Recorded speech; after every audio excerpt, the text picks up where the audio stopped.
Days of quarantine, December 2020. I'm often mentally exhausted from having to homeschool my kids, and there are no humans that I can play complicated war games with, so solitaire light war games just seem to be the solution.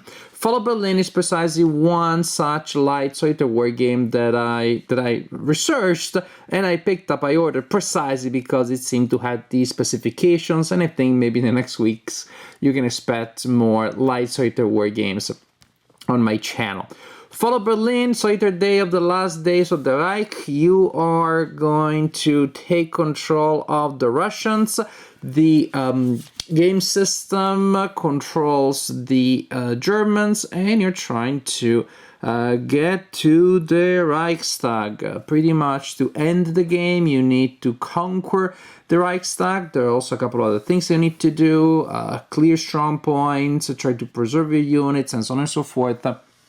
This is a general look at the map. It is a single paper map. The game is a folio game, doesn't come with a box. You will need to add some dice because they don't come with the game, but you're probably going to be able to find some.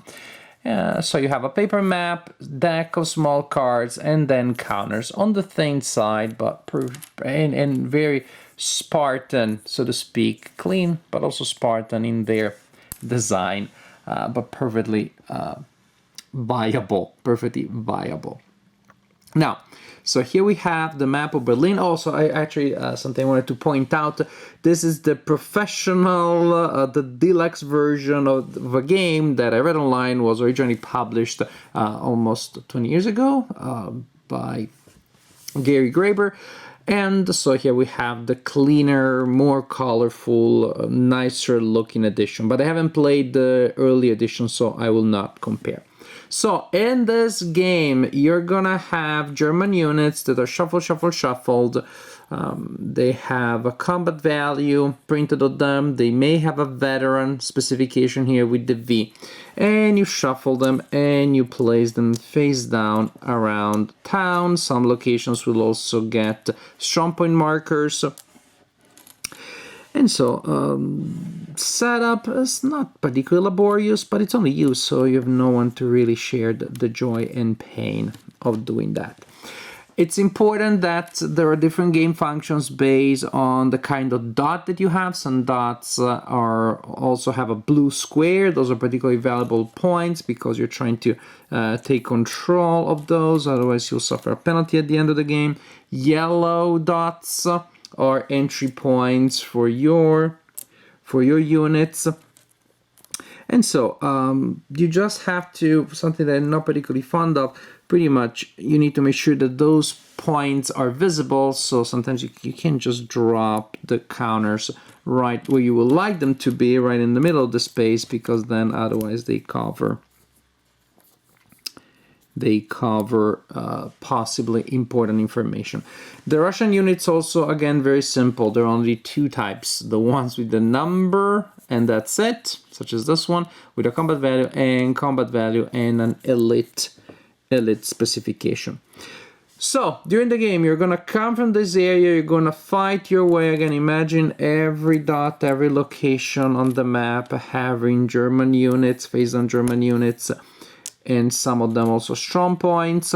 You're gonna fight your way trying to clear these units until you make your way to the Reichstag, and also probably to this other area here. Again, you're trying to clean to take control of all of the blue points. But you may maybe end the game when you conquer the Reichstag, and then you just accept a bit of a point penalty. The idea is this: again, the game ends when you take control of the Reichstag, or in any case you almost take control of it. That is, your number the defenders and other conditions are met. The game ends at that point and you count points. This is a game where you try to score low. You score a point for each turn that it took you. So you want to do it as fast as possible. You score points for units that you lost, for blue points that you did not connect, for control, for things like that. You put together all of your points, and the highest you score, the worse it is. During the game, the Russians will be in one of three modes. They can be in artillery mode, in cautious mode, or in aggressive mode. And there's a marker that indicates their mode. It will move during the game. At the beginning of each turn, the first thing that you do is you determine the mode. You may just keep the same mode that you had before, or you may try to change it. Needless to say, artillery means that you're gonna get more artillery support, but you don't get a lot of reinforcements, maybe you don't get to do other things. Cautious, less artillery, but you get more power to advance. Aggressive, it's when it's gonna be a big bloodbath because you're gonna have fights to the death. Combat is a lot more deadly. German veteran units also wake up and get a lot more responsive to your heightened level of aggression. So, at the beginning of each turn, you decide if you want to change your mode or not. Again, different rules will apply depending on the mode. To change the mode, you will draw a card from the deck, and you will only look at the top here, in case you see a German symbol or a Soviet symbol or no symbol at all. Soviet symbol, you successfully change the mode to whatever you want it to be, and you play the rest of the turn. No symbol here means you fail to change it, but you play your turn normally. German symbol, you fail to change the mode, and alas, you also get to skip most of the turn. After that, you have the barrage and reinforcement phase. If you are in artillery mode, you look at the top left corner of the card. And if you are in cautious or aggressive, you look at the top right corner. The two numbers that you see are respectively the number of artillery strikes that you get and the number of reinforcement units. So as you can see, they're just different ranges. You're likely to get better reinforcements if you're not in artillery mode. Artillery units, you will use them to remove enemy units from the board. Reinforcements are new units that you simply add to the starting areas. After you determine your mode and after you add the reinforcements and resolve barrages, it's time for your units to move. Your units move from point to point on the map. They can move up to 2 locations. They have to follow the connections, and they stop moving when they enter an area containing German units. Also, for you to control an area, you need to have somebody physically there, so it's important to keep some people behind as you advance, but it also means that you will lose some of your power of impact, some of your combat power. When you move into an area that has unrevealed German units, you simply reveal them. Pretty simple. After movement, I think you guessed this time for combat in locations that contain units of both sides. As you can see, it can get a little bit crowded here, so you need to make sure that you keep it tight so you know exactly who is where. In combat, each unit rolls a die. It is a regular 6-sided die, and you eliminate your target unit if you roll equal to or higher than their defense value. So these veterans, there aren't many, but it still takes a 6 to hit them. And again, there are different modifications, different modifiers that will apply, etc., etc., to give you more flavor and more corral. Usually combat lasts only 1 turn, so after that you may still have units there. But it's, if for example in aggressive mode, then combat continues round after round until only one side is left there. Also in cautious and artillery mode, the elite Russian units get to attack twice if you so desire. Strong points don't fire back at you, but you need to destroy them before you can attack the German units that are there. After the combat phase, you have 2 kind of random events. One is, let's call it the traditional random event. Draw a card and look at the random event described in the center of the card. Then you have the Führer random event. Yes, there's a game that has a Hitler counter. I hadn't seen the specific Hitler counter representing the guy since the time, I believe, of the game The Russian Campaign, where you also had a Stalin counter. So there's going to be a Hitler marker on one of these boxes, and as he gets a bit restless, that will move around during the Führer event phase. To resolve that one, you will draw a card, and this time you only look at the number in the bottom left corner of the card, and then you check the Führer event table, and simply, depending on the number that you drew, you see what happens. You want the guy not to flee, because that will give you a penalty at the end of the game. This is, in essence, how you play the game. Each turn determine the mode, resolve artillery and reinforcements, move and attack, resolve general events, resolve Führer events, check if you end the game by taking control or overwhelming the Reichstag, and at the point you count points, and that will tell you how well or how poorly you did.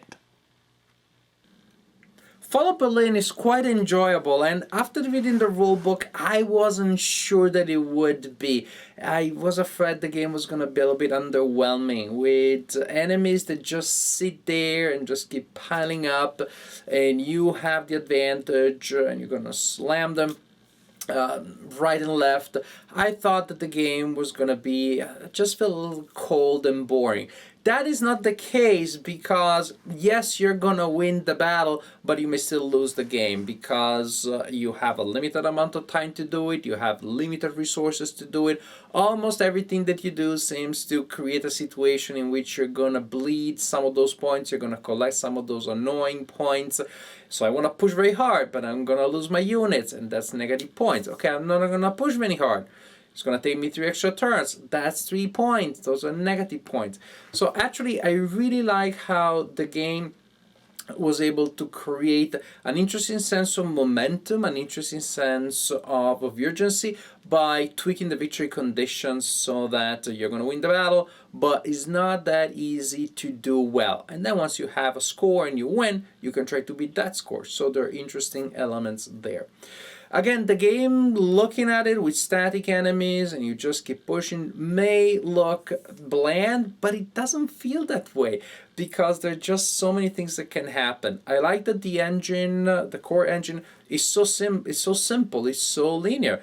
You just move and then roll dice, and that's it, and you resolve combat. But then you have a lot of interesting elements. There's a lot of crown thanks to the events that will alter things. Some unique events will change situations. Some units become stronger, some units disappear, some units reappear. You have limitations of what you can do. You really have a strong flavor there that I did not expect, and that I was happy to see. The overall narrative is not going to be hugely different from game to game, because you start from here, you got to go there. But there are different trade-offs, again, based on which elements you give priority to. And so I'm going to try to the Reichstag and try to do it very quickly and accept the penalties that come from, say, not clearing the strong points, or I'm going to do a lot of other things. So the general movement, physical, across the board is going to be very similar. I can push more one side, more to the other, but it's not a huge board. The physical movement of the pieces is going to be similar. The general narrative and architecture is going to be similar.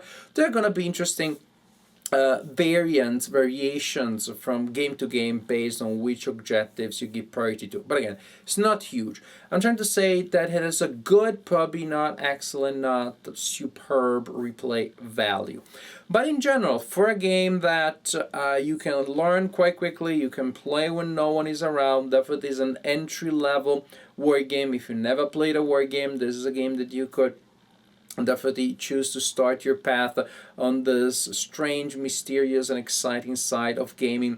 It's a game that, of course, you could also play cooperatively. Then you simply have a group of players, your family members, you're quarantining, And so you just play with some family members, even young family members. You just work together, making all the decisions. It translates smoothly, I would say seamlessly, to cooperative gaming. So it is a game that has a lot of advantages. Again, replay value probably not particularly strong, but it's one of the few minuses that I can see here. The production, it's a little bit uneven here and there. There are passages of the rule book that maybe could be explained a little bit better. But in general, it is a good game with a enjoyable, that they will give you an enjoyable experience. It's always fun to see Hitler kill himself. I can't deny that. It's maybe just me, but that's not something you see in every war game, but it's something I definitely enjoy and makes my heart spark with joy. In general, it is a good game and one that I would recommend to anybody who's looking for a simple, light, but not mindless war game.